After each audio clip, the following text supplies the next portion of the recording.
कराय सुरू. हां दादा नमस्कार. नमस्कार. काल माझी प्रकृती इतकी खराब झाली होती. अरे येते की आता जोरात. हो वाढवा ना थोडा आवाज थोडा. Hello hello hello. ठीक आहे नाही येत. हॅलो नाही म्हणतात. हॅलो नाही म्हणतायत तिकडून ते हात वर करतायत. काय करताय? पाठीमागचा आवाज कमी करा. हा आवाज व्यवस्थित येईल. थोडासा शांततेने बसा. थोडासा आवाज वाढवा प्लीज पटकन. Hello hello hello hello. Mic थोडासा जवळ घ्या sir. Hello. Yes. Hello. Okay ठीक आहे का आता बस. हां तर काल खूप प्रकृती अचानक बिघडली होती. पुण्यात खूप साथ चालू आहे आमच्या. खोकला वगैरे जनरल पण. आणि काय करावं काय कळत नव्हतं. पण तुमची मुलाखत घ्यायची आहे म्हणून सगळं पार करून आज इथे आलो. आणि मी एकटाच नाही, माझी ओळख काय सेलिब्रिटी वगैरे म्हणून करून दिली, पण खरं सांगायचं तुमचा फॅन म्हणून इथं आलेलो आहे. आणि खरीच गोष्ट आहे. म्हणजे राजकारणी लोक वेगळं बोलतात सगळ्यांसमोर पब्लिकमध्ये, पण आपल्याला काय तसं बोलता येत नाही, होय की नाही. तर त्यामुळे आणि एका राजकारणी माणसाचा इंटरव्ह्यू घ्यायचा म्हणल्यानंतरही थोडंसं मला नकोसंच वाटलं होतं खरं सांगायचं दादा. म्हणजे कारण तुम्ही लोक आम्ही कुठलेही प्रश्न विचारू देत तुम्ही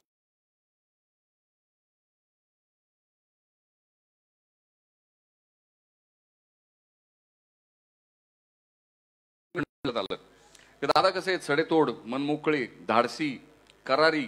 आणि काही वेळा काही लोक म्हणतात की उद्धट वाटतं त्यांचं बोलणं वगैरे, पण मला तर कधी व्यक्तिशः तसं वाटलं नाही. आणि सगळ्यात महत्त्वाची म्हणजे एक अनकॅनी सेन्स ऑफ ह्युमर असलेला नेता. आता ज्या माणसाकडे सेन्स ऑफ ह्युमर असतो त्याला परत दुःख कळतं असं माझं मत आहे. आणि त्यामुळे तुमच्याशी एक लगाव आहे. वेगवेगळ्या स्तरातल्या माणसांना तुमच्याशी काय असेल ते असो, पण ते तुमचे फॅन आहेत. आणि म्हणून आज इथे आलोय. तर जरा वेगळे हटके प्रश्न विचारले तर चालेल का? आपल्याला जे कोणते प्रश्न विचारायचे ते विचारा. क्या बात आहे. तर मी राजाभाऊंना आल्यानंतर विचारलं की म्हणलं दादांना पण प्रश्नावली दिली आहे का, म्हणजे तर ते म्हणले नाही नाही अजिबात नाही. आणि दादा म्हणले काय वाटेल ते विचारा. पण असो. तर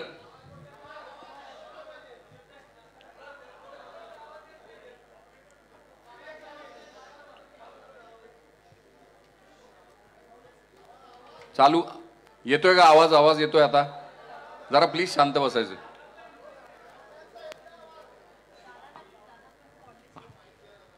माझा काय आवाज येत नाही तो वाटतोय. दादांचा आवाज येत नाही. अच्छा माझा आवाज येतोय का?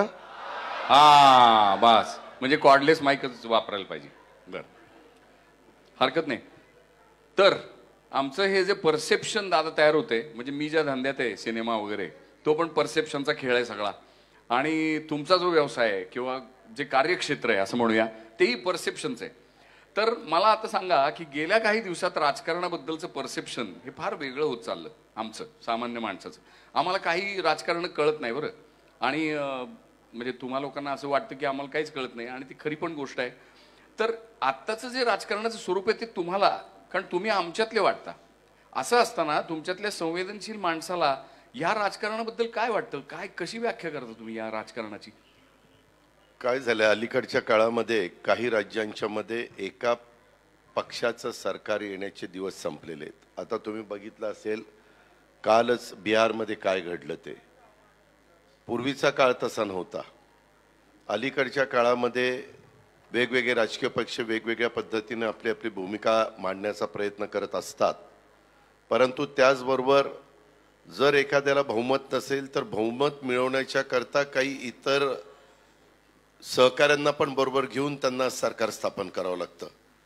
आता 2019ला देखील सरकार स्थापन करत असताना काँग्रेस आणि राष्ट्रवादी ही एकत्र महाविकास आघाडी म्हणून लढली. आणि त्याच वेळेस 25 वर्षाची मैत्री असणारा शिवसेना आणि भारतीय जनता पक्ष हे एकत्र लढले.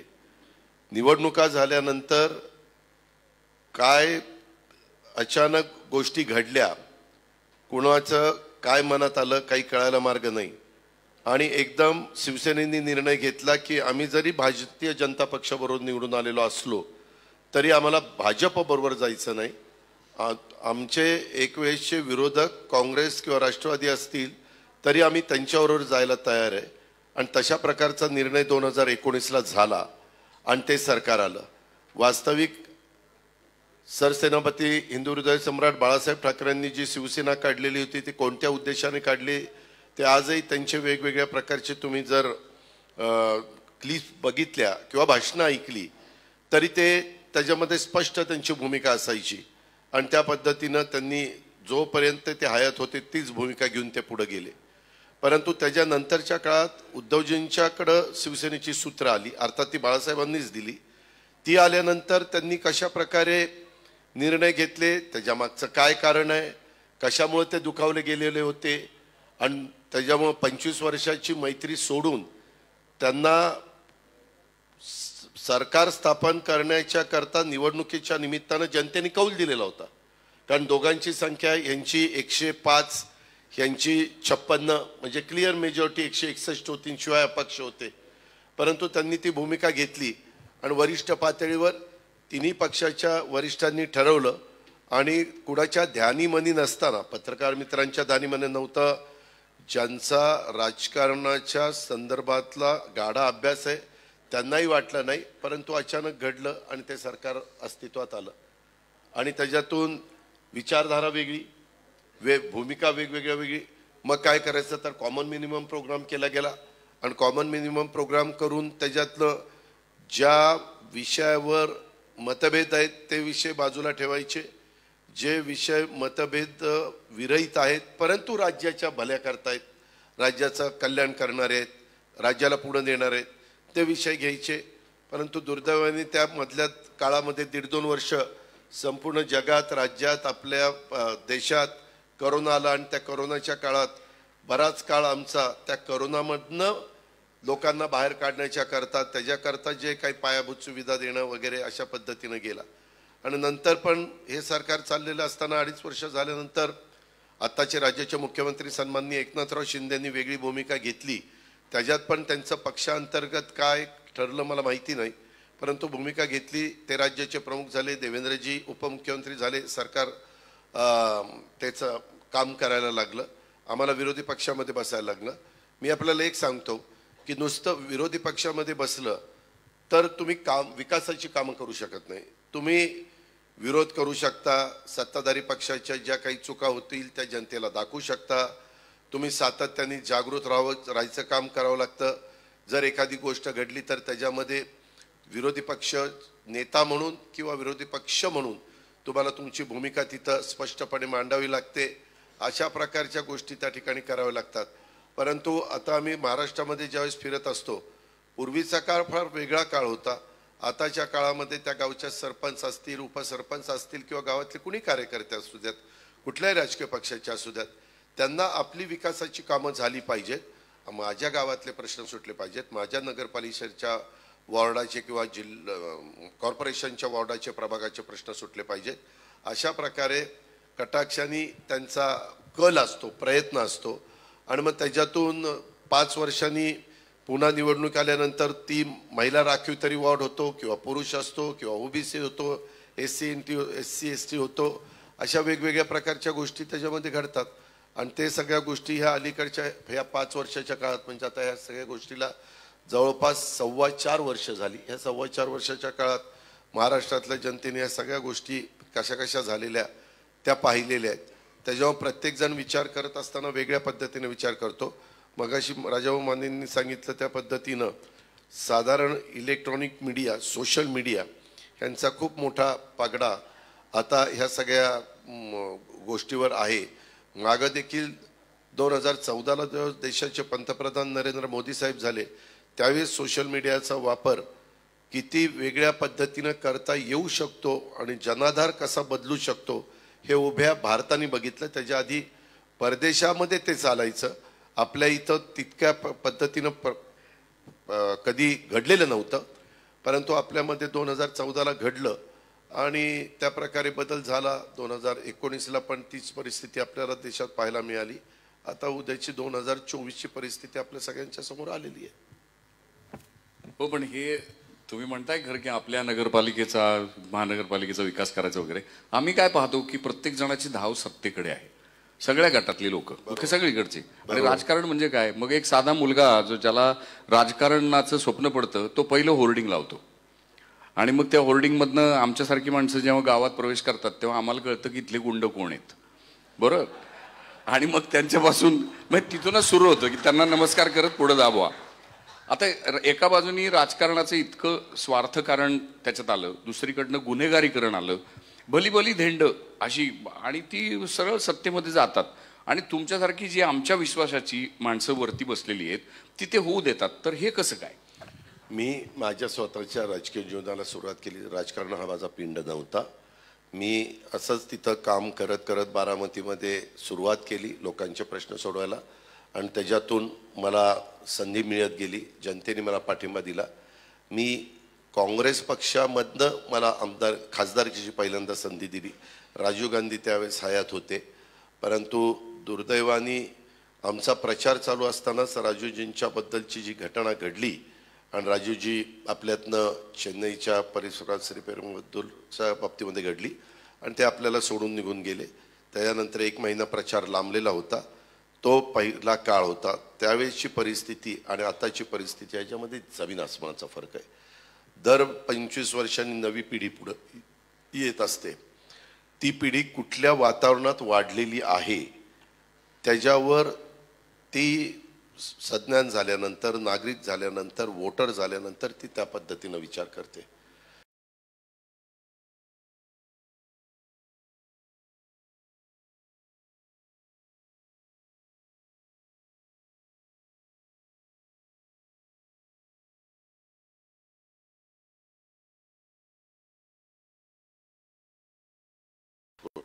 त्यावेळेस असले मग वेगवेगळे मान्यवर, यशवंतराव चव्हाण, मान्यवर वसंतराव नाईक असतील, यांनी त्या काळात महाराष्ट्रामध्ये सुसंस्कृत राजकारण कसं केलं पाहिजे हे चव्हाण साहेबांनी आपल्याला त्या काळात शिकवलं. त्यांची आजही पुस्तकं वाचल्यानंतर तुमच्या लक्षात येईल. साहित्य, कला, संस्कृती, क्रीडा ह्या सगळ्या क्षेत्राशी ते समरस होऊन त्याच्यामध्ये भाग घ्यायचे, उपस्थित राहायचे, कार्यक्रमाला जायचे. काही कार्यक्रम स्टेजवर चालू असलेला तरी महत्त्वाचं पद असलं तरी ते पब्लिकमध्ये बसून ऐकायचे, प्रतिसाद द्यायचे. ह्या गोष्टी नंतर फार कमी होत गेल्या आणि नंतरच्या काळामध्ये एखादा राज्याचा मुख्यमंत्री हा एवढा पॉवरफुल काही ठिकाणी झाला. उदाहरणार्थ NT रामाराव म्हणतील तीच आंध्रमध्ये पूर्व दिशा, नंतर चंद्रबाबू नायडू. इकडं तुम्ही आला तर चेन्नईला करुणानिधी किंवा जयललिता तर लागोपाठ एकट्याच्या ताकदीवर त्यांच्यावर चित्रपट पण निघालाय. तो बघितल्यानंतर कळतं की कसं त्यांच्यावर किती वेगवेगळ्या प्रकारचे प्रसंग आले, परंतु त्या सगळ्या प्रसंगाला झुगारून त्यांनी एक स्वतःचं व्यक्तिमत्व डेव्हलप केलं आणि अम्मा म्हणून ते त्या भागामध्ये प्रसिद्ध झाल्या आणि पूर्ण देश, पूर्ण राज्य हे त्यांच्या बरोबर राहिलेलं आपण सगळ्यांनी बघितलं. म्हणजे अशा प्रकारच्या गोष्टी अनेक राज्यांमध्ये घडल्या. मुलायमसिंग यादवच्या बाबतीमध्ये काही काळ घडलं, ममता बॅनर्जींच्या बाबतीमध्ये घडलं. ममता बॅनर्जी तर मध्ये एकट्या पडलेल्या होत्या, एकट्या व्हीलचेअरवर बसून प्रचार केला. डावे उजवे हात सगळे निघून गेलेले होते, परंतु वेस्ट बेंगॉलच्या लोकांनी त्यांना सपोर्ट केला.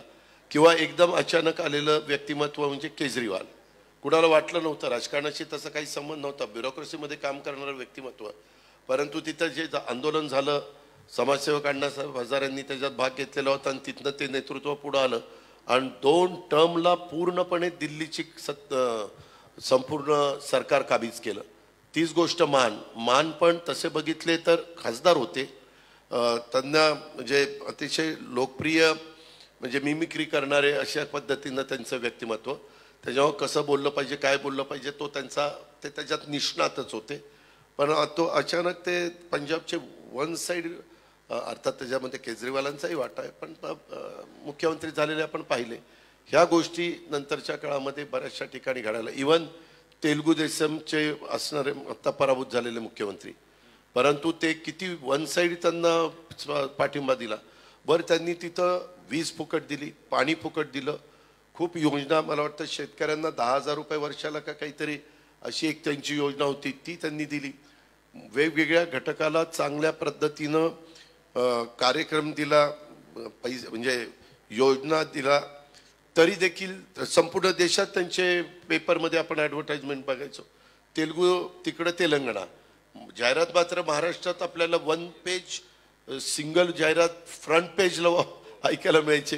मी म्हणायचो बाबा इथं काय, पण त्यांचं काय मनात असेल आणि नंतर लोकांनी त्यांना नाकारलं. म्हणजे आपली लोकशाही एवढी जिवंत आहे, कधी कुणाच्या पाठीशी उभं राहून कुणाला त्या पदावर बसवेल आणि कधी कुणाला घरचा रस्ता दाखवेल, हे अनेक उदाहरणं. म्हणजे तुम्ही इमर्जन्सीचा काळ आठवा, इमर्जन्सीच्या नंतरच्या निवडणुका, त्याच्यानंतर आलेलं जनता पक्षाचं सरकार, त्याच्यानंतर ते 2.5 वर्षात कसं पराभूत झालं, बाजूला गेलं, पुन्हा कशा इंदिराजी आल्या, नंतर अटल बिहारी वाजपेयींचं एक प्रगल्भ अशा प्रकारचं नेतृत्व आपल्या देशाला मिळालं, त्यांनी तो काळ कसा चालवला. त्याच्यानंतर मग मनमोहन सिंगजी आले, अर्थात त्यांना आणण्यामध्ये सोनियाजींचा मोठा वाटा होता, कारण म्हणजे हे मास लीडर नव्हते. कोण? डॉक्टर मनमोहन सिंगजी. ते RBIचे गव्हर्नर होते, ते PV नरसिंहरावांच्या मंत्रिमंडळामध्ये फायनान्स मिनिस्टर होते, परंतु अर्थव्यवस्थेवर जबरदस्त पकड होती आणि खुल्या आर्थिक धोरणाचा स्वीकार करून खऱ्या अर्थाने जगामध्ये मंदीची लाट आल्यानंतर भारत देश जो वाचला, त्याला एकमेव कारण म्हणजे डॉक्टर मनमोहन सिंग यांची खुली अर्थव्यवस्था. कारण तेव्हा मला त्यांच्याबरोबर 6 महिने खासदार म्हणून काम करण्याची संधी मिळालेली होती. आणि मग त्याच्यानंतर अलीकडच्या काळामध्ये 2014 साली एकदम अचानक झंझावाताने आलेलं मोदी साहेबांचं नेतृत्व, तेच मग रिपीट झालं 2019ला. आज देखील तुम्ही, माझं मत आहे, तुमची मतं वेगळी असू शकतात, ऐकणाऱ्यांची मतं वेगळी असू शकतात, परंतु आज जर देश पातळीवर बघितलं तर तिसऱ्यांदा मोदी साहेबांना पंतप्रधान करायचं असा म्हणणारा वर्ग आज देशात मोठ्या प्रमाणावर आहे, राज्यात मोठ्या प्रमाणावर आहे. जे काही निर्णय ते घेतात, त्यांचं विजन, पूर्वीच्या ज्या काही घटना घडलेल्या होत्या त्याच्या संदर्भामध्ये त्यांनी त्याबद्दल, किंवा राम मंदिराचा प्रश्न असेल, असे अनेक गोष्टी, मोठे हायवे मोठे करण्याचा प्रश्न असेल, किंवा वंदे भारत रेल्वे सुरू करण्याचे प्रश्न असतील, विमानतळ डेव्हलप करण्याचे प्रश्न असतील. ज्यावेळेस परदेशामध्ये जातात त्यावेळेस परदेशामध्ये जो रिस्पॉन्स दिला जातो, एक भारताचं एक वेगळ्या प्रकारचं स्थान परदेशामध्ये आज निर्माण झालेलं आहे, ते असेल. अशा अनेक बाबी त्याच्यामध्ये आहेत. आणि त्यांच्याबद्दल काहींनी ठरवलेलं होतं की सगळ्यांनी एकत्र यायचं, एकाच एक उमेदवार द्यायचा, परंतु अजून आचारसंहिता चालू झालेली नाही आहे, निवडणुका जाहीर झालेल्या नाहीत. आणि आत्ताच ममतानी सांगितलं मी माझी स्वतंत्र लढणार. काल नितीश कुमारांनी लालू प्रसादांना सोडलं, ते पुन्हा इकडे आले, त्याच्यामध्ये मान म्हणालेत मी मला स्वतंत्र लढावं लागेल. त्याच्यामध्ये अखिलेशनी काहीतरी सांगितलं मी एवढ्याच जागा देऊ शकतो, घ्यायच्या असतील तर घ्या, नाही तर माझा मी लढणार. अशा हे सगळ्या गोष्टी त्याच्यातनं पुढे येत आहेत. शेवटी एवढ्या मोठ्या देशाचं नेतृत्व करत असताना मजबूत नेता असणं ते नितांत गरजेचं आहे. कारण अनेक रंगाची, जातीची, धर्माची लोक आपल्या जम्मू काश्मीरपासून कन्याकुमारीपर्यंत राहत आहेत.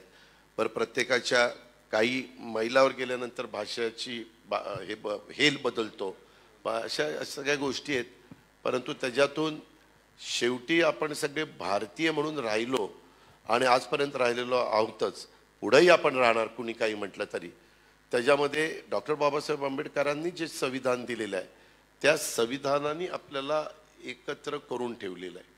आणि ते एवढं जबरदस्त संविधान आहे, किंवा त्यांनी दिलेली घटना, कायदे इतके चांगले आहेत की ते कुणावर असे अन्यायकारक नाही आहे. समाजातला दुर्लक्षित, वंचित घटकाला देखील इतरांच्या बरोबर आणण्याच्या करता त्या संविधानाचा, त्या कायद्याचा, त्या नियमाचा उपयोग होत असतो. आणि सगळ्यांनी लोकशाहीमध्ये सगळ्यांना मताचा अधिकार दिला आहे, सगळ्या काही गोष्टी केल्यात. किती श्रीमंत व्यक्ती असली तरी देखील त्याला जनतेच्या समोर झुकावंच लागतं. शेवटी जनता जनार्दन जे ठरवेल तेच अंतिम होत असतं. पण जनतेचं कॅरेक्टर चांगलं न राहिल्यामुळे राजकारण आमचं दूषित झालं असं वाटतं का? कारण आम्ही पण सगळेजण संधी साधू झालेलो आहोत की आम्हाला जिथं संधी मिळाली, म्हणजे आता आमच्या क्षेत्रातलं म्हटलं की एखादं कुठंतरी चमकायला मिळालं, कुठं चित्र, सिरियल म्हणा, सिनेमा म्हणा, की लगेच आम्ही सुपाऱ्या घेत फिरतो. तर ह्या पद्धतीचं माणसाचं पैशाकडचं आकर्षण आणि पैशातनं येणारी सत्ता हे खूप जास्त झालंय. त्याला माध्यमांचा खूप मोठा हातभार आहे. तुम्ही असं राईटफुली म्हणालात की 2014ला प्रशांत किशोरांनी एक गंमत केली जी ब्रेक्झिटच्या वेळेस तिकडे झाली होती, तीच गंमत इथे झाली आणि मोदी साहेब पंतप्रधान झाले. आता त्या मीडियाची प्रॉवेस जो पॉवर आहे ती तुम्हा लोकांच्या लक्षात आली. त्यामुळे तुम्ही आमचे गट पाडता की तुम्ही या पद्धतीचा विचार करा, त्या पद्धतीचा विचार करा, आणि मग आम्ही करतो, कारण आम्हाला ते सोशल मीडियाचं व्यसन लागलेलं आहे. आणि मग आम्ही जे काय असेल ते एकाच्या मागे जातो. पण मुद्दा असा आता होतोय की आम्ही ज्याच्या मागे गेलो तो नेमका कुठे आहे हे त्याचं त्यालाच आठवण झालंय. म्हणजे आता नाही का, आता तुम्ही म्हणाल की नाही, आता नितीश कुमार त्यांनी म्हणजे त्यांचं हे काढलं तर इकडं तिकडं तळ्यात मळ्यात चालूच आहे. बरं, आता आयडिओलॉजी नावाचा जो विषय आहे तो विषय काय उरलाच नाही. मग त्यापेक्षा म्हणजे मला एक असं वाटलं की बाबा सगळे पक्ष नष्ट करून टाकायची नावं आणि सगळ्यांनी इंडिपेंडंट उमेदवारांनी निवडून यायचं आपापल्या जीवावर. मग तिथे एकदम घोटाळ्याने बसायचं आणि ठरवायचं की आपण गिरीजी हे बोलणं फार सोपं आहे. हे त्याच्यामध्ये झालं तर एक गोष्ट अशी आहे की आताच्या काळामध्ये जे नितीश कुमारांच्या बाबतीत घडलं त्याच्यामध्ये काहीतरी कारण असेल. आम्ही थोडंसं त्याच्या खोरात जायचा प्रयत्न केला. मला असं कळलं की लालू प्रसाद यादवांच्या पक्षाने ह्यांच्यातली काही आमदार फोडण्याचा प्रयत्न केला आणि त्याची कुणकुण राज्याचा प्रमुख म्हणून त्यांना त्या ठिकाणी लागली. ती लागल्यानंतर की बाबा आता मी मनाचा मोठेपणा दाखवला, हे सत्तेमध्ये नसताना ह्यांना पद दिलं, उपमुख्यमंत्रीपद दिले, मंत्रीपदं दिली, आम्ही एकत्र काम करायचं ठरवलं, पुढं एकत्र राहायचं ठरवलं. असं असताना ज्या प्रकारे तिथं काही गडबडी सुरू झाल्या त्याच्यातून तिथलं सगळं चित्र बदललं आणि पुन्हा नितीश कुमारांना ती भूमिका घ्यावी लागली जी आज तुम्ही बोलून दाखवताय. परंतु सर्वसामान्य माणसांना तिथं आतमध्ये काय घडतं हे प्रत्येक गोष्ट माहिती नसते.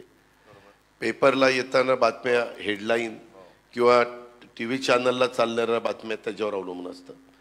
बरं, तुम्ही एक बघा, टी व्ही चॅनल वेगवेगळी, सोशल मीडिया नाही म्हणत, टी व्ही चॅनल्स, त्याच्यामध्ये टी व्ही चॅनलच्या, माझं कदाचित ते म्हणणं चुकीचं असेल असंही मी मान्य करीन, पण टी व्ही चॅनलच्या असणाऱ्या जो काही तो चॅनल असेल त्याच्या संपादकांना किती अधिकार आहे आणि मालक लोकांचं ह्यांना किती ऐकावं लागतं, हाही खूप विचार करणारा प्रश्न आहे.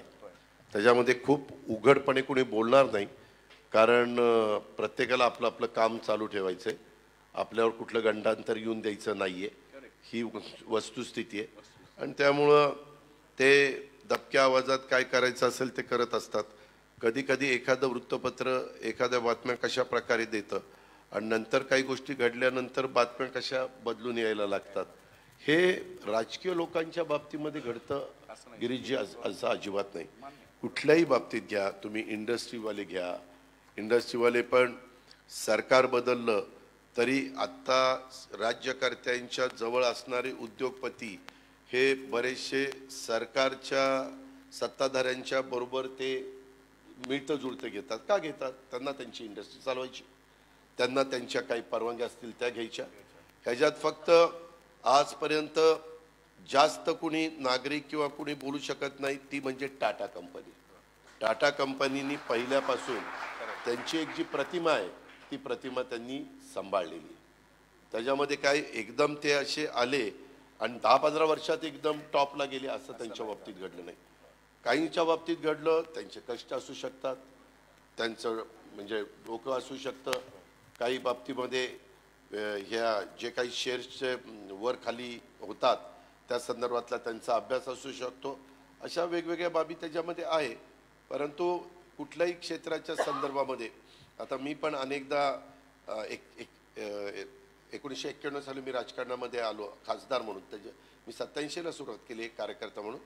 परंतु मी आज बघत असतो त्याच्यातनं अनेक कार्यकर्ते पण साधारण जनाधार कुठं आहे, पुढारी लोक जे असतात किंवा साधारण काय आपल्याला पाहायला मिळतंय, मग कुठं आपण राहिल्यानंतर आपले प्रश्न सुटतील, कुठं राहिल्यानंतर आपल्याला पद देखील मिळू शकेल वगैरे वगैरे असा विचार करतात. आणि मनुष्य स्वभाव आहे, तो काळ म्हणजे आता तुम्ही शिवाजी महाराजांचा काळ आठवला तर तो वेगळाच होता. त्यावेळेस असले कायदे बियदे नव्हते, एकदम कडेलोटच होता. त्याच्यानंतरचा काळ बदलत बदलत गेला. ब्रिटिशांचा काळ वेगळा आला. ब्रिटिशांच्या काळात काही लोक ब्रिटिशांना सरेंडर झाले, काही लोक सरेंडर न होता शेवटपर्यंत लढत राहिले. देशाचा इतिहास बघितल्यानंतर काही राजघराणी त्यांनी ब्रिटिशांची मिळतं जुळतं घेतलं, त्याच्यावर त्यांचे किल्ले, त्यांचे महाल ते सगळे अबाधित राहिले. परंतु छत्रपती शिवाजी महाराजांचं किंवा छत्रपती संभाजी महाराजांचं तसं झालं नाही. ते लढत राहिले. कधी तह करत असताना ते थोडंसं 2 पावलं पुढं मागे सरले असतील, परंतु त्यांनी शेवटपर्यंत आक्रमकपणा त्या ठिकाणी सोडला नाही. तीच गोष्ट नंतरच्या काळामध्ये बाजीराव पेशव्यांच्या बाबतीमध्ये जर आपण बघितलं तर त्यांनी देखील तेच केलं. परंतु नंतरच्या काळामध्ये अनेक प्रकारचे बदल होत गेले आणि आताही देश पातळीवर देखील आता USA मध्ये जे राष्ट्राध्यक्ष आहेत, खूप जण म्हणतात आता तिथं ते येतील अशी परिस्थिती नाही, आता तिथं ट्रम्प येतील. म्हणजे मागे ज्या ट्रम्पला त्यांनी नाकारलं कोणी अमेरिकेनी नागरिकांनी, त्यांनाच पुन्हा येण्याची खूप चान्सेस जास्त आहेत. अर्थात शेवटी मतदार राजा आहे, तो निर्णय त्या ठिकाणी घेईल. तसं आपल्याही देशामध्ये ही सगळी परिस्थिती बघत असताना देश एकसंघ ठेवण्याच्या दृष्टिकोनातनं अनेक जाती धर्माचे लोक, सेक्युलर विचारधारा ही देखील आपल्या देशामध्ये महत्त्वाची आहे. आम्ही आज ही भूमिका स्वीकारलेली असली तरी आम्ही सर्वधर्म समभाव ही भूमिका मी कुठं सोडली नाही. आज देखील नितीश कुमारांना विचारलं तर नितीश कुमार सरळ सांगतात माझं सेक्युलर विचारधाराच आहे. तीच गोष्ट ममता बॅनर्जीच्या बाबतीमध्ये.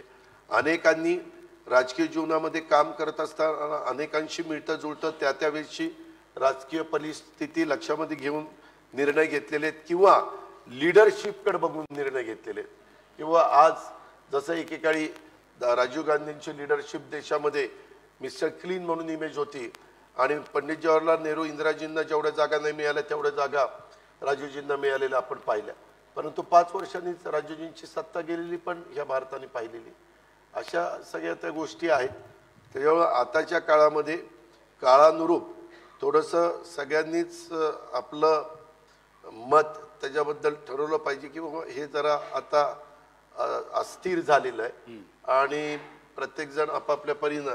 शेवटी मी तरी काम करत असताना आपला राज्याचा विकास व्हावा, राज्याचे प्रश्न सुटावेत, देशामध्ये पहिल्या क्रमांकाचं राज्य म्हणून महाराष्ट्राचा जो नावलौकिक आहे तो नावलौकिक टिकावा आणि सगळ्यांना गुण्यागोविंदांनी राहता यावं. कुठलाही घटकाला तिथं भीतीनं तो जगतोय किंवा तो अस्वस्थ आहे आणि तो राहतोय, एक एक दिवस तो काढतोय, अशा प्रकारची वेळ कुणावरच येता कामा नये या मताचं मी. पण किती बरोबर बोलला तुम्ही. म्हणजे निर्भय समाज असला पाहिजे. पण आता तुम्हीच मगाशी म्हणालात की बऱ्याच लोकांना भीती वाटते की काहीतरी होईल म्हणून मग ते एका वळचणीला जाऊन थांबतायत. तर हे जे काय गणित होते ते काय, म्हणजे ते भय कितपत योग्य आहे असं दाखवणं, अशा पद्धतीची त्याच्या संदर्भामध्ये काय होतं, आम्ही ज्यावेळेस विरोधी पक्षात असतो त्यावेळेस कुठला ना कुठला मुद्दा काढायचा. तुम्ही बघा आता नितीश कुमारांची ज्यावेळेस ते लालू प्रसाद यादवांच्या बरोबर होते RJD बरोबर, त्यावेळेस त्यांची भाषणं आणि आता ते जी भूमिका घेतली आता त्यांची भाषणं ही त्याच्यामध्ये बदल तो करावा लागतो त्यांना. त्याच्यामध्ये शेवटी लोकांना पण पटवून देण्याच्या करता का ही भूमिका घेतली हे सगळ्याच गोष्टी आपण ओपन करू शकत नाही. पण काही गोष्टी की लोकांच्या मनामध्ये त्या नेतृत्वाच्या बद्दल एक विश्वासार्हता तरी कमी होऊन देता कामा नये, नाहीतर तुम्ही राजकारणात टिकणारच नाही. अगदी बरोबर. पण हीच विश्वासार्हता म्हणजे आम्हाला ते असं म्हणले होते की काय जान दे देंगे लेकिन भाजपा के साथ नहीं जाएंगे. तर मग आपलाच नेता असतो आणि आपल्याच नेत्याच्या त्या वाक्यावर कसा काय विश्वास ठेवायचा, कारण आता दुसरीच परिस्थिती आली. तर हे फार कुचंबणा आमच्यासारख्यांची होते.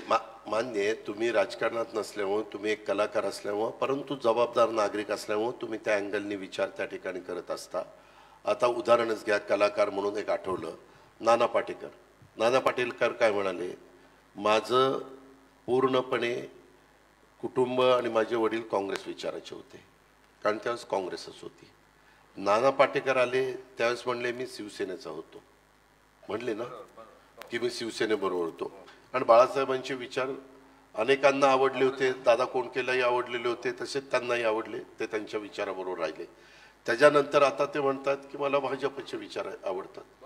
आता तीच व्यक्ती, तोच कलाकार, परंतु त्या काळामध्ये त्यांच्याही मनामध्ये मतपरिवर्तन झालं. त्यालाही काही कारण असू शकतात ना.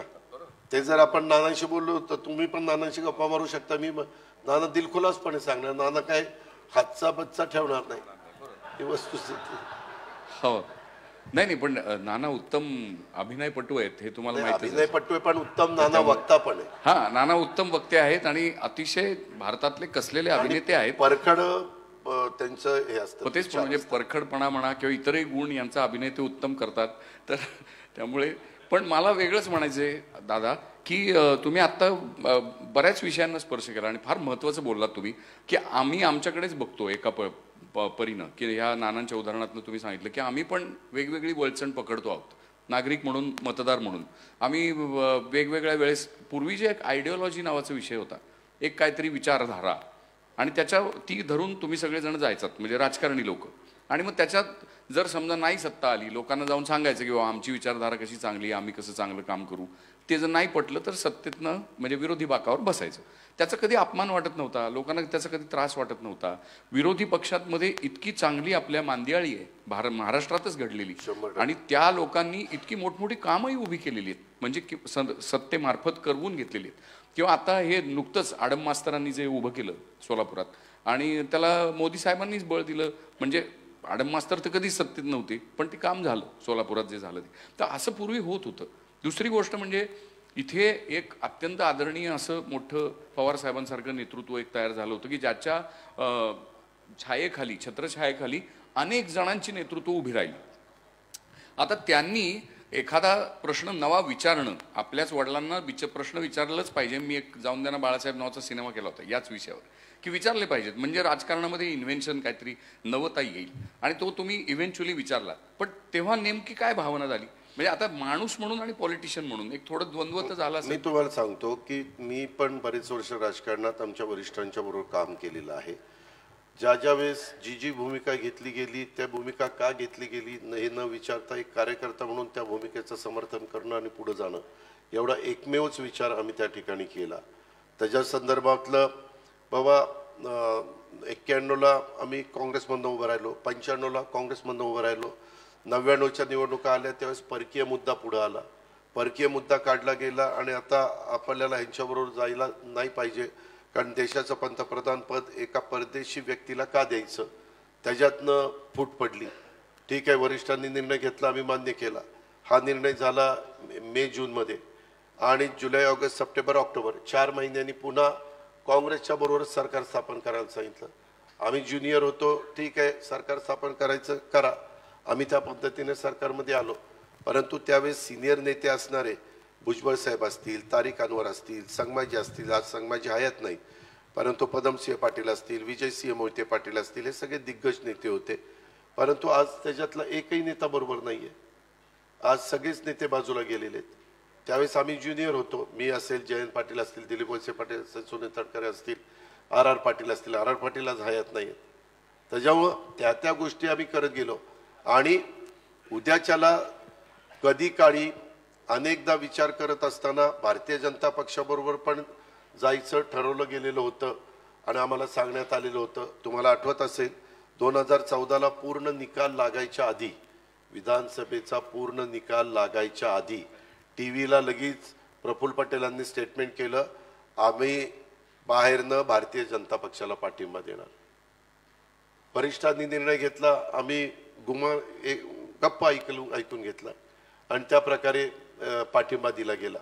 आणि त्यावेळेस शिवसेनेला बाजूला ठेवलं, सरकार आलं, देवेंद्रजी मुख्यमंत्री झाले. त्याच्यानंतरच्या काळामध्ये पुन्हा आम्हाला सांगण्यात आलं की आता सरकारमध्ये आपण पण जायचं, परंतु पुन्हा काय घडलं माहिती नाही. म्हणले नाही, जरा अडचणी आहेत, सोडून द्या. आम्ही आपलं विरोधी पक्षात काम करत राहिलो. ह्या ज्या गोष्टी आता आम्ही पण 1991 ते 2024-23 32 वर्ष आम्हाला पण झाली ना. शेवटी उद्याच्याला विचार करत असताना पुढच्या कार्यकर्त्यांचं काय, पुढच्या पिढीचं काय, उद्याच्याला काय भवितव्य आहे, कामं करत असताना आज देशामध्ये कोण नेतृत्व म्हणून आपल्याला दिसतंय, एक मजबूत नेता, जागतिक दर्जाचा नेता म्हणून कोण दिसतंय, कुणाला विजन आहे. आज आपला भारत देश तुम्ही पहिल्यापासून बघा, कुणीतरी एक मजबूत नेता असेल तर देश पुढे चाललेला आहे. पंडित जवाहरलाल नेहरूजींच्या काळात तेच घडलं. महात्मा गांधींनी अहिंसेचा मार्ग सांगितला त्यावेळेस खूप दिवस गांधी नेहरूंची विचारधारा ह्याचा एक पगडा संपूर्ण त्या काळातल्या लोकांच्यावर होता. ती पिढी आता बऱ्याच अंशी आपल्याला दिसत नाही. नंतरच्या काळात इंदिराजींचा पगडा होता. त्याच्यानंतरच्या काळामध्ये इंदिराजी जरा इमर्जन्सीच्या बाबतीत त्यावेळेस जनतेला वाटत होतं की हे चुकीचं झालेलं आहे, हे जरा हुकुमशाही पद्धतीचं झालेलं आहे, लोकांनी नाकारलं. त्याच्यानंतर पुन्हा काही बदल झाले, पुन्हा इंदिराजी आल्या, परंतु नंतर त्यांच्या कशा पद्धतीनं सुरक्षितेनं त्यांना म्हणजे त्यांच्यावर गोळ्या घातल्या हे आपण सगळ्यांनी बघितल्या. तो जबरदस्त धक्का आपल्याला होता. त्याच्यानंतरच्या काळात राजीवजी आले, राजीवजींचा काळ आपण सगळ्यांनी बघितला.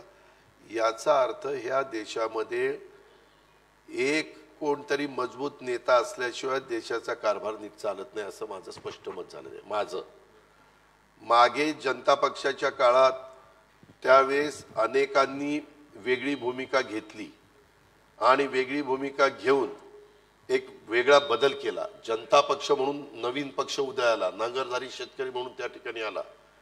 त्या काळामध्ये अनेकांनी विशेषतः बिहार, उत्तर प्रदेशमध्ये फार मजबूत भूमिका घेतली गेलेली होती आणि बाकीच्यांनी सगळ्यांनी साथ दिली. परंतु ते सरकार तर 2-2.5 वर्ष पण टिकलं नाही. अतिशय हुशार माणसं त्याच्यात होती, हुशार, परंतु ती हुशार माणसांची सगळी डोकी एकत्र आल्यावर सगळंच बट्ट्याबोळ झाला की नाही. म्हणजे ती खिचडीच झाली. खिचडी चालत नाही आपल्या लोकांना. पण आता तुम्ही जे असं म्हणताय की काय स्थलकाल परत्वे परिस्थितीनुसार वेगवेगळ्या गोष्टी कराव्या लागतात, पुढची पिढी, मोठं नेतृत्व, त्यावेळेसच्या परिस्थितीचा विचार करावा लागतो. पण म्हणून हे राजकीय वातावरण सगळं एवढं गढूळ का व्हायला पाहिजे? म्हणजे जबाबदारीनी, सभ्यपणाने मत भिन्नता का नाही बोलली जात? ते पण आपल्याला हे का गिरीशजी टाळी एका हाताने वाजत नाही, दोन्ही हात लागतात. काही जण रोज सकाळी 9-10 वाजले हो की भोंगा वाजतो, चालूच करतात, वाजतोच. हो. आणि ते बोलताना कधी एखादं चांगलं घडलं तरी त्याला सपोर्ट करायचं असं कधी नसतं. चांगलं झालं तरी त्याच्यातलं वाईट काय झालंय तेच काय कुणाच्या मनात नसणार तिथं आणायचं आणि त्याच्यावर त्याचं डोकं गर गर गर गर गर केलं पाहिजे. हे असले जे प्रकार आहेत ना. नाही, आणि त्याच्यामध्ये मीडियावाल्यांचा पण भरपूर हात आहे. म्हणजे ती मंडळी त्यांना खूप TRP मिळवून देतात असं माझं वैयक्तिक मत आहे. पण नाही, ते मीडियावाले काय म्हणतात हे का, आम्ही ज्यांचं दाखवल्यानंतर आमचा TRP वाढतो त्यांचंच दाखवणार. पण TRP वाढवण्याच्या नादात ते वाईट भाषा वापरतात असंही माझं मत आहे की जास्त वाईट बोललं, काहीतरी एकदम टोकाचं काहीतरी बोललं की लोक अरे काय बोलले हे बघा म्हणून लोक सगळे बघत. बरोबर आहे. त्याच्यामुळं तुम्ही बघा, मी अलीकडं कधी फार कुठे काही वेडेवाकडे शब्द कधीच वापरत नाही. मी 12-15 वर्षापूर्वी एकदाच वापरला, जी माझी पूर्ण. ऍक्च्युली ते ना तुम्ही अतिशय मनापासून बोलला होता, हे लक्षात येत होतं. आमच्या गावाकडे काय बोलतात ते सांगायला लागलं तर काय होईल. पण तिथं मी आपलं सुसंस्कृत नेते यशवंतराव चव्हाण साहेबांच्या तिथं तुम्ही जाऊन आत्मक्लेश केला सकाळी 7 ते संध्याकाळी 7. आणि तेव्हा ठरवलं की बाबा आपण आता हे राजकीय क्षेत्र निवडलेलं आहे. आपण जरी आपल्याला ग्रामीण भागातले काही शब्द माहिती आहेत, म्हणी माहिती आहेत, काही गोष्टी माहिती आहेत, तरी ग्रामीण भाग आता 50%च राहिलेला आहे. आता शहरी भाग 50% झालेला आहे. ह्या शहरामध्ये अनेक बाहेरच्या राज्यातली पण लोक आलेली आहेत. सुशिक्षित सगळे पिढी, विशेषतः इंग्रजी माध्यमातून शिकलेली किंवा वेगळ्या प्रकारचा विचार करणारी अशी मोठ्या प्रमाणावर आहे. आणि त्यांना हे शब्द एवढे खटकतात त्यापेक्षा त्या शब्दाला आपल्या तोंडातनं बाहेरच पडून द्यायचं. बरोबर. पण हा दिलदारपणा तुम्ही दाखवलात, चूक मान्य केली, तिथे जाऊन आत्मक्लेश केला. मी आतापर्यंत जेव्हा चुकलो त्यावेळेस सांगितलेलं ही माझी चूक झाली. कारण माझं स्वतःचं स्पष्ट मत आहे. मी आजही सगळ्यांना सांगतो, तुमच्या मुलाखत घेत असताना, जो माणूस काम करतो तोच चुकतो. करेक्ट. जो माणूस कामच करत नाही, त्याला नुसत्यात चुकायचा प्रश्न, कामच करत नाही कसा चुकेल? खरी जो गोष्ट. निर्णय घेईल हो, तोच निर्णय घेताना 100 निर्णय घेतल्यानंतर कदाचित 5-10 निर्णय चुकतील, पण हा जो 90-95 बरोबर येतील. चूक कबूल करण्याचा हा जो गुण आहे तो व्यक्ती म्हणून दादा घरात वापरतात का, कुटुंबात? नाही, मी कुठेही वापरतो. अच्छा.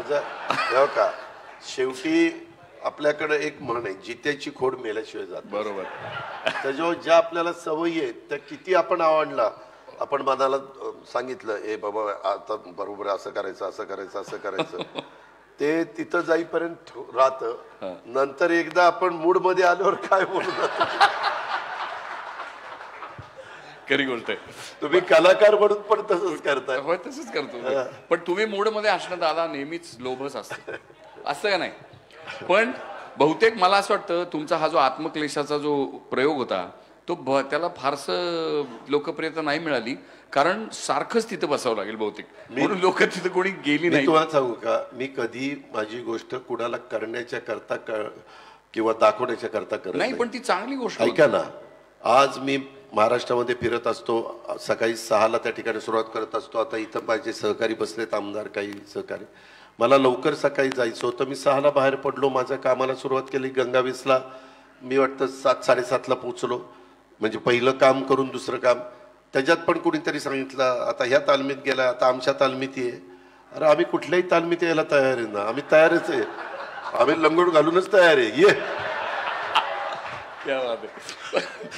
त्याच्यामुळे मला एवढं सांगायचं, आपलं काम करायचं. काही जण तुम्ही पहा, बरोबर आपला फोटो कसा येईल, तिथं आपली वेगळ्या प्रकारची म्हणजे इमेज कशी वाढेल, अशा पद्धतीनं काम करणारा खूप वर्ग आहे. आता त्याला वाटतं की तसं केल्याशिवाय आपण पॉप्युलर होणार नाही. पण आम्ही ज्या वातावरणात लहानाचे मोठे झालो त्यावेळेस मीडिया, सोशल, इलेक्ट्रॉनिक हा प्रकार नव्हता, मोबाईल फोन हा प्रकार नव्हता. हे सगळं नंतर आलेलं आहे. आता त्या नंतरच्या गोष्टीचा मदत घेऊन, फायदा घेऊन काही लोक आपल्या परीनं काम करतात, परंतु तुम्ही पूर्णपणे त्यांच्या 24 तासातलं काम काढा, किती तास त्यांनी काम केलं, किती. आता परवा 26 जानेवारी होती, माझ्याबद्दल तर एक मस्त चाललंय इलेक्ट्रॉनिक मीडियात.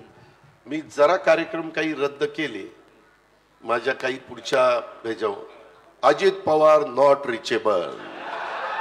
आता काय मी सारखंच त्यांना रिचेबल व्हायला पाहिजे का? मला घरात कोणी ठेवणार नाही सागर रिचेबल झालं तर. दुसरी गोष्ट, त्या दिवशी ते आमचे आपल्या राज्याचे मुख्यमंत्री चर्चा करत होते. मध्ये जे काही आरक्षणाचा मुद्दा उपस्थित झालेला होता त्यांच्याकडे त्यांनी भांगे सचिव आणि काही लोकांची टीम पाठवलेली होती आणि त्यांनी आम्हाला सांगितलं होतं की थोडंसं महत्त्वाची गोष्ट आहे आणि राज्याच्या दृष्टीने महत्त्वाचीच होती. त्याच्यामध्ये मुंबईमध्ये जर एवढा मोठा समाज आतमध्ये गेल्यानंतर मुंबईकरांना काही त्रास सहन करावा लागला असता. कोर्टाने सांगितलेलं असतं कायदा सुव्यवस्था ठेवण्याची जबाबदारी ही राज्य सरकारची, त्याच्यावर ते राज्य सरकारचंच काम होतं आणि ह्याच्यातनं पण नीटपणे मार्ग निघावा, प्रत्येकाचा मान सन्मान त्या ठिकाणी राहावा, कुणालाही त्याच्यामध्ये असं काहीतरी खटकेल असं कोणी वागू नये. म्हणून मग मी झेंडावंदन केलं, माझी एका संस्थेची जनरल बॉडी केली, नियामक मंडळ केलं, इतर एक कार्यक्रम केला आणि नंतरचे कार्यक्रम मी कळवलं की मला रद्द करावे लागतात. आणि म्हणजे सीएम साहेबांच्या संपर्कात मी आणि देवेंद्रजी आम्ही होतो, कारण कधी पण विचार करत असताना काही निर्णय घ्यायचा तर आज 3 पक्षाचं आमचं सरकार आहे. शेवटी राज्याचे प्रमुख म्हणून एकनाथराव शिंदेंना पूर्ण अधिकार आहे, त्याबद्दल दुमत नाही, परंतु अशा प्रकारचे काही निर्णय ज्यावेळेस घ्यायचे असतात ते देवेंद्रजींच्याही कानावर घालतात, माझ्याही कानावर घालतात. आम्हालाही थोडं बहुत अनुभव, देवेंद्रजींना 5 वर्ष मुख्यमंत्री पदाचा अनुभव आहे, मला अनेक वर्ष उपमुख्यमंत्री पदाचा अनुभव आहे. त्याच्यामुळं पुढची काही गोष्टी करत असताना त्याच्यातनं महाराष्ट्रातलं वातावरण खराब होऊ नये, काही तेढ कुणाच्या मनामध्ये निर्माण होऊ नये, काही त्याच्यामध्ये वेगळ्या विकृती त्याच्यातनं पुढे येऊन काहीतरी असं आंदोलन भरकटलं जाऊ नये, ही आमची भावना होती, बाकी काही नव्हती. पण एकूण आता आपण महाराष्ट्रभरात सगळीकडे पाहिलं तर माणूस एकमेकाला जोडला जायच्या ऐवजी परत परत वेगवेगळ्या गटातटामध्ये विभागलेला जाताना दिसतो. म्हणजे मग तो जातीच्या नावाखाली, धर्माच्या नावाखाली हे विभागणं काय आहे? लोकांना का एकमेकापासून? कारण आपण नावं घेतो ज्या धुरीणांची, सगळे आपले जे पूर्वसुरी आणि ज्यांचे आपले डोक्यावर हात आहेत, म्हणजे डॉक्टर आंबेडकरांपासून ते ज्योतिबा फुले आणि गिरीशजी, शाहू मी महाराज तुमच्या यांचे. मताशी 100% सहमत आहे. काय झालं आमच्या लहानपणी, त्याच्यामध्ये शाळेमध्ये जाताना कोण कुठल्या जातीचा धर्माचा काही माहिती नसायचं. सगळे बाकड्यावर बसायचे, सगळ्यांचे कपडे सारखे असायचे, सगळे पुस्तकं वह्या घेऊन यायचे. त्याच्यानंतरच्या काळामध्ये काय व्हायला लागलं, मागासवर्गीय मुलांचं हॉस्टेल, मागासवर्गीय मुलींचं हॉस्टेल, आदिवासी मुलांचं हॉस्टेल, आदिवासी मुलींचं हॉस्टेल, ओबीसींचं हॉस्टेल, अल्पसंख्याकांचं हॉस्टेल, हे नाही ह्या घटकांच्या करताच हॉस्टेल निर्माण व्हायला लागली. भटक्यांच्या मुलांच्या मुलींच्या करता हॉस्टेल. माझं मत आहे की ठीक आहे, जो वर्ग त्यांना मदत केली पाहिजे, परंतु त्या हॉस्टेलमध्ये इतर देखील वर्गाची मुलं ठेवा ना, संख्येने कमी ठेवा, पण त्याच समाजाची मुलं ती त्या हॉस्टेलमध्ये राहून मग ते त्यांचाच विचार त्या ठिकाणी करतात. उद्याच्याला गिरीशजी कुलकर्णी असतील, अजित पवार असतील, राजा माने असतील, आणखीन कोण असतील, हे वेगवेगळ्या आडनावाची, वेगवेगळ्या जाती धर्माची मुलं ही एकत्र राहिली तर त्याच्यामध्ये देवाणघेवाण होते, त्याच्यामध्ये एकमेकाच्या बद्दलचं जी काही कधी कधी जी भावना वाढीला लागती, आपल्यावर अन्याय होतो, आपल्याकडे दुर्लक्ष केलं जातं, आपण संघटित झालं पाहिजे, आपण नाही संघटित झालो तर मग आपल्याला कुणी वाली राहणार नाही, हे जे काही सारखं त्याच्या डोक्यावर बिंबवण्याचं काम चालतं, हे गोष्टी कमी झाल्या पाहिजे. ह्याच्यात हॉस्टेलमध्ये जसं तुम्ही इंग्लिश मीडियम स्कूलमध्ये असेल, CBSE मध्ये असेल, तर तिथं हॉस्टेलमध्ये कोण कोण असतं, इंडियन, कोण असतं आफ्रिकन, कोण असतं अमेरिकन, कोण असतं म्हणजे वेगवेगळ्या देशातली मुलं मुली असतात. आणि ते व्यवस्थित बसून मग ते थोडंसं तुमचे माझे सण काय आहेत, तुमच्या माझे काय पद्धती आहेत, ते एकमेकाशी बोलतात आणि ह्याच्यातनं एकरूपपणा यायला मदत होते. मी अनेकदा सांगतो, मी कॅबिनेटला पण सांगतो, परंतु काय काय म्हणतात ते तसलं काही काढू नका, उगीच कुणाला दुखवायला नको, इलेक्शन जवळ आलीत, कुठल्या समाजाला दुखवायला नको. अरे कुठलं त्या आमचं सगळं त्या इलेक्शनवरच जाऊन पडतंय. काही झालं, इलेक्शन आलं, यांना हे माफ करा, त्यांना ते द्या, तिथं ते करा, तिथं ते करा. अरे इलेक्शन तर 5 वर्षांनी येणार, परंतु आपण मेसेज काय देतो समाजामध्ये, ज्यावेळेस आपण मेसेज द्यायचा प्रयत्न करतो त्यावेळेस थोडंसं प्रगल्भपणा, थोडंसं संकुचित वृत्ती डोक्यातनं काढा ना. त्याच्यात आम्ही पण काढायला तयार आहे, परंतु त्याच्यात बघा स्वतःला शाळा समजायला लागलाय, आता मोठा नेता झालाय, आता अध्यक्ष झालाय पक्षाचा. पण मी आज आता तुम्ही विचार केला, पण मी कॅबिनेटला अनेकदा सांगतो, मी नाशिकच्या सभेत सांगितलं, ह्या घटकाचं आता महाज्योतीचं हे वसतिगृह, सारथीचं हे वसतिगृह, बार्टीचं हे वसतिगृह, आदिवासीचं हे वसतिगृह, नाही ही समरसता आणायला पाहिजे आहे. आणि त्याच्यासाठी म्हणजे असं वाटतं की तुमच्यासारखे पुढारी जर जनतेला रोखठोकपणाने हे सांगतील की बाबा हे बरोबर आहे, तर ते कदाचित बदल घडतील, पण सावकाशीने घडतील, लगेच काय घडतील अशातला भाग नाही. पण एखाद दुसरी इलेक्शन सोडावी लागेल कदाचित त्यासाठी, पण तोपर्यंत आमचं वय होऊन जायचं. नाही नाही नाही नाही दादा, तुम्ही अजून यंग आहात. तर पण आता म्हणजे देशभरामध्ये भाजपबद्दल विरोधी पक्ष असं म्हणतो की हे पक्ष फोडतात आणि सत्ता कमवतात. अशा माणसांबरोबर जाऊन बसताना मग अडचण येते. तुम्ही मला सांगा, काँग्रेसचं ज्यावेळेस सरकार होतं, काँग्रेसच्या सरकारच्या काळात काँग्रेसही तेच करत ऐका ना, ज्यावेळेस जुन्या लोकांना माहिती असेल किंवा अभ्यास करणाऱ्यांना, 1957च्या इलेक्शनमध्ये तुमच्या माझ्या महाराष्ट्रात, विशेषतः पश्चिम महाराष्ट्रामध्ये शेतकरी कामगार पक्ष फार स्ट्रॉंग पक्ष होता, फार स्ट्रॉंग होता. इतकी मजबूत फळी होती इतकी जबरदस्त त्यांची भाषणं व्हायची, विचारधारा वगैरे एवढं जबरदस्त होतं. त्यावेळेसचं एक सुसंस्कृत नेतृत्व चव्हाण साहेबांनी त्यांना सगळ्यांना सांगितलं, तुम्ही तिथं एवढं सगळं करत बसून विरोधी पक्षात राहून तुम्हाला कामं होणार आहेत का? तुम्ही काँग्रेसमध्ये या, काँग्रेसमध्ये आल्यानंतर तुमची कामं होतील, तुम्हीच त्या ठिकाणी निर्णय घ्याल. आणि असं करून त्यांनी ते शेतकरी पक्षाचा, कामगार पक्ष मग थोडा रायगडमध्ये राहिला, थोडा सांगोल्यात राहिला, थोडा आमच्या कोल्हापूरमध्ये राहिला, असं काही ठिकाणी राहिला आणि आता फार संख्येने कमी राहिलेला आहे. असा तो काळ, असं प्रत्येकानेच त्या त्या काळामध्ये करत गेलेले आहेत. बेरजेचं राजकारण, तर बेरजेचं राजकारण चव्हाण साहेब करायचे. आताच्या काळामध्ये काय झालंय, शेवटी आज आम्ही राज्यामध्ये 144 आमदार निवडून आणू शकत नाही. आम्हाला राज्यात कारभार पण करायचा आहे. आज देशामध्ये नेतृत्वाकडे नजर टाकली तर माझं पुन्हा स्पष्ट मत आहे की नरेंद्र मोदींच्या शिवाय दुसरा पर्याय आज देशात दिसत नाही. मग त्यांच्या नेतृत्वाखाली त्यांचं विजन आणि त्यांचं जे काही सकाळपासून कामाची पद्धत, म्हणजे दिवाळी नाही, सण नाही, काही नाही, ह्याला बॉर्डरवर जायचं, जवानांच्या मध्ये ते साजरं करायचं, जेटलॅक नाही, परदेशातनं आलं की लगेच कार्यक्रम. त्या दिवशी सोलापूरला आडम मास्तरांचा कार्यक्रम झाला, दुपारी म्हणले मी जाणार आहे साऊथमध्ये आणि संध्याकाळी जाणार आहे तामिळनाडूमध्ये आणि तिथून पुढे दिल्लीला. मी सगळं ते सराजम दिसतो, विमानं अमुक तमुक, सिक्युरिटी, हे ते वगैरे वगैरे, पण जे मेहनत आणि जे कष्ट आणि डोक्याला जे सतत एवढ्या मोठ्या देशाचा कारभार सांभाळणं, आजूबाजूच्याही राष्ट्रांच्या मध्ये कुठं काही कुरापती झाल्यानंतर तिथं ताबडतोब निर्णय घेणं आणि ते निर्णय लेचे पैसे न घेणं, जे काही असेल ते ठोस निर्णय घेणं, ह्याच्यामध्ये शेवटी प्रत्येकाच्याच मनाला एक त्रास होतच असतो, टेन्शन असतं, प्रेशर असतं. पण त्यांनी ते हे केलेलं आहे, स्वीकारलेलं आहे आणि ते काम करतायत.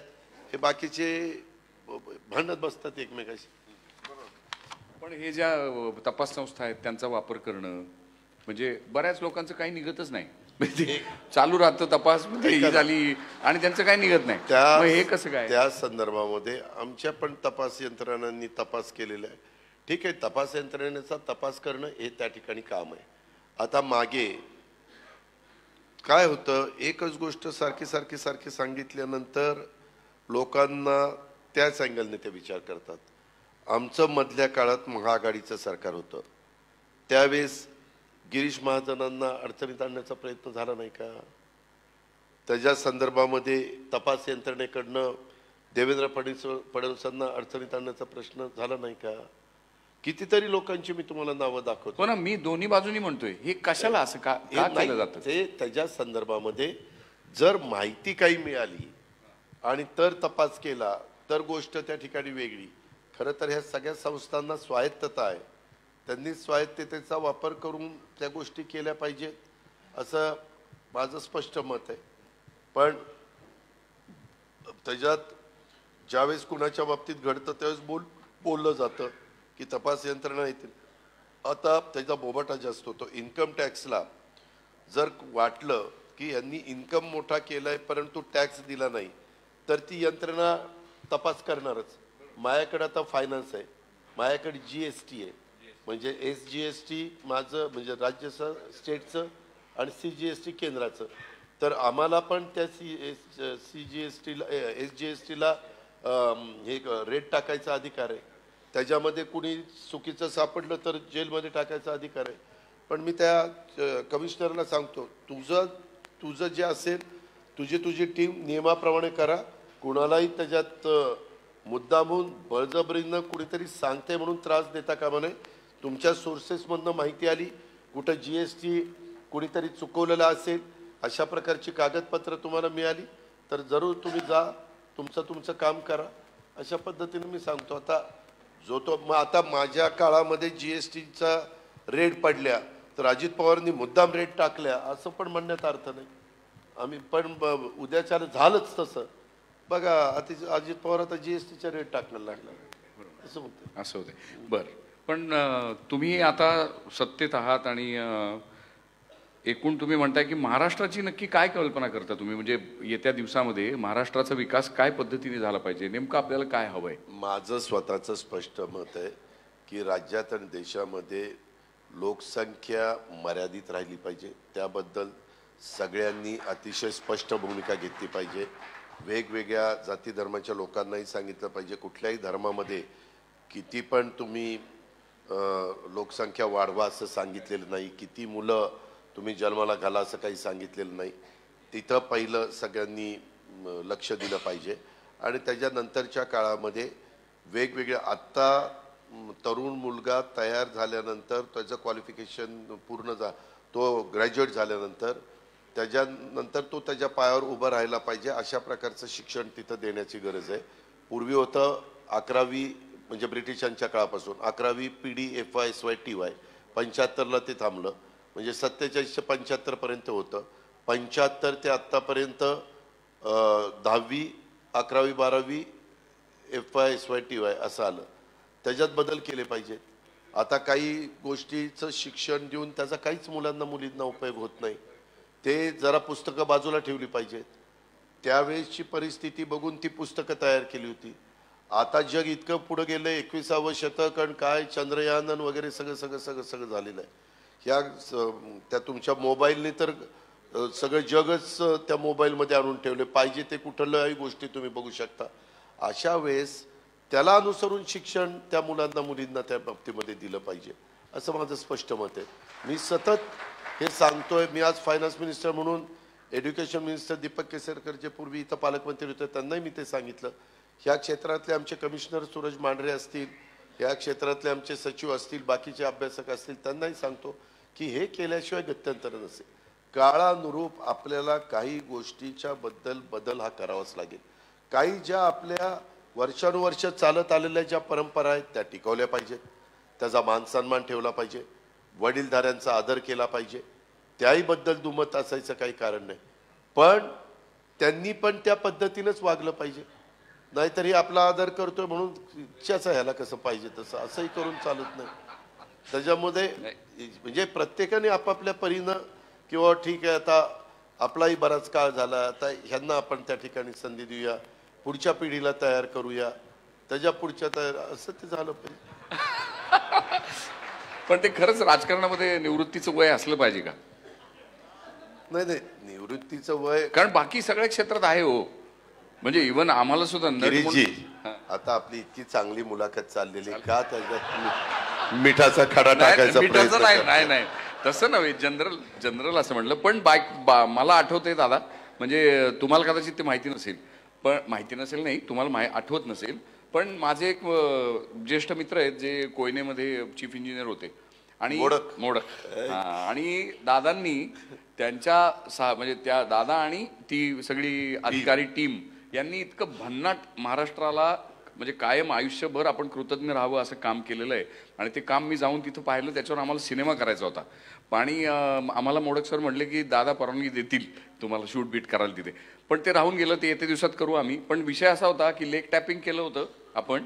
आणि ते लेक टॅपिंग माहिती आहे ना, कोयनेचा मोठा जलसागर आहे आणि त्याच्यात खालून भोग पाडले आणि मग ते पाणी घेऊन आपण जलविद्युत तयार करतो. तर ते अलीकडे पाडलं गेलं होतं. म्हणजे जमिनीतनं भोग पाडलं, जमिनीतनं खालून. हा,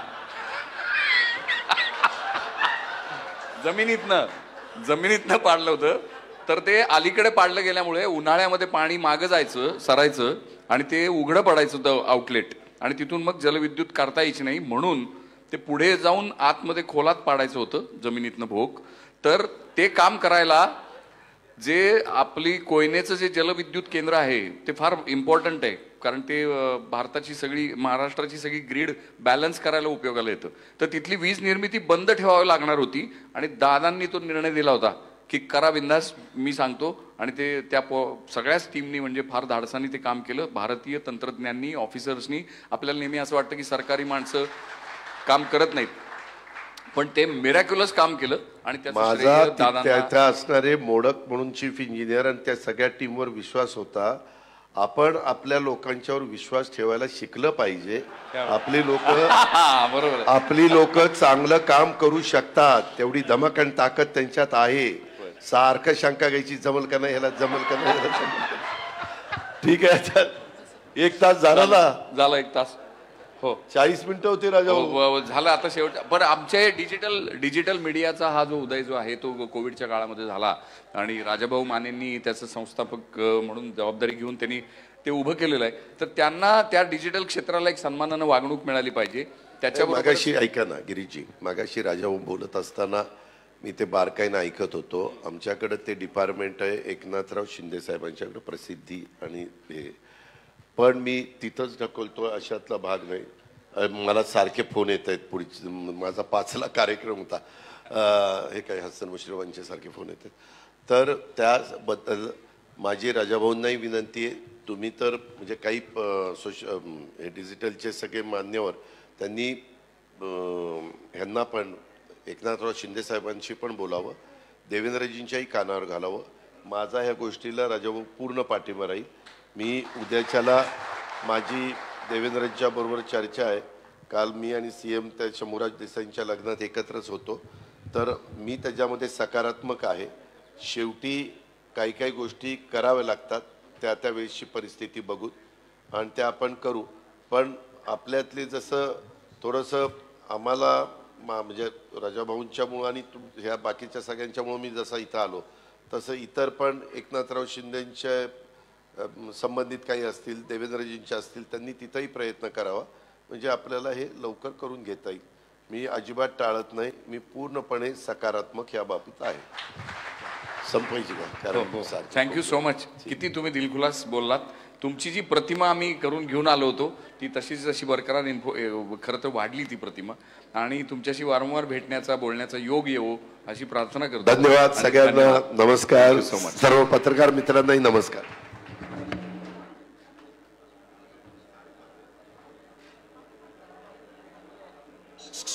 हॅलो, दादांच्या हस्ते एक सत्कार छोटासा होतोय. दादा, ज्यांनी या महाअधिवेशनासाठी आम्हाला हे मठ इथं उपलब्ध करून दिलं, असं श्री सिद्धगिरी